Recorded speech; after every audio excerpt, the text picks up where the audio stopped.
মা বোনদের জিজ্ঞাসা, প্রত্যেকটা রোগীরই জিজ্ঞাসা থাকে যে আমি কি হচ্ছে রোজা রাখতে পারবো কিনা ম্যাডাম। তো সেই ক্ষেত্রে হচ্ছে আমরা বিভিন্ন সময়ই বলি যে অনেক সময় যারা বুকের দুধ খাওয়ায় তারাও হচ্ছে অনেক সময় রোজা রাখবে কিনা জিজ্ঞেস করে, অথবা রোজা রাখে কিন্তু হচ্ছে বুকের দুধ কম আসে। তো বিশেষ করে হচ্ছে গর্ভবতী মায়েদের বেলায় হচ্ছে বলবো যে গর্ভাবস্থায় রোজা রাখা যাবে কিনা। হ্যাঁ, এটা ৩ ধাপে গর্ভাবস্থায় এটা একটা আমাদের ধর্ম, একটা মানবিক ধর্ম। সেই হিসাবে হচ্ছে আল্লাহ পাক হচ্ছে রোজা ফরজ করছে।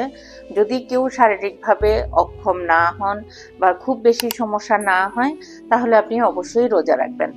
তো রোজা রাখার ক্ষেত্রে হচ্ছে মেডিকেল সায়েন্স হচ্ছে গর্ভাবস্থায় মায়েদেরকে ৩টা সময়ে ভাগ করা হয়েছে।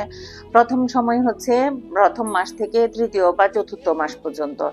তো এই ক্ষেত্রে এই সময়ে হচ্ছে দেখা যায় যে প্রচুর পরিমাণ বমি হয়, মাথা ভার্টিগো হয়, বিভিন্ন রকম হচ্ছে সমস্যা অনুভব করে। কেউ মাথা উঠে হচ্ছে বসতে পারে না, কেউ হচ্ছে উঠে কোনো কাজকর্মই করতে পারে না। তো এমন তো অবস্থায় হচ্ছে রোজা রাখাটা তার জন্য অনেক কষ্টদায়ক হইতে পারে। রোজা ফরজ করা হইলেও হচ্ছে আল্লাহ পাক এটা আবার সহজ করে দিয়েছেন গর্ভবতী মায়েদের জন্য। যারা হচ্ছে একেবারেই রোজা রাখাতে হচ্ছে ব্যর্থ হবেন তারা এই রোজাগুলি হচ্ছে পরে রাখার চেষ্টা করবেন, এবং ভেঙে ভেঙে আপনি পরবর্তীতে রোজাগুলি রাখতে পারেন। আর যারা রোজা রাখছেন তাদের খাওয়া দাওয়ার হচ্ছে একটু নিয়ম কানুনের মধ্যে নিয়ে আসতে হবে, আর সেটা আমি পরে বলছি। আর ৪র্থ থেকে ৬ মাস পর্যন্ত এই সময়টা হচ্ছে সেকেন্ড টাইমিস্টার।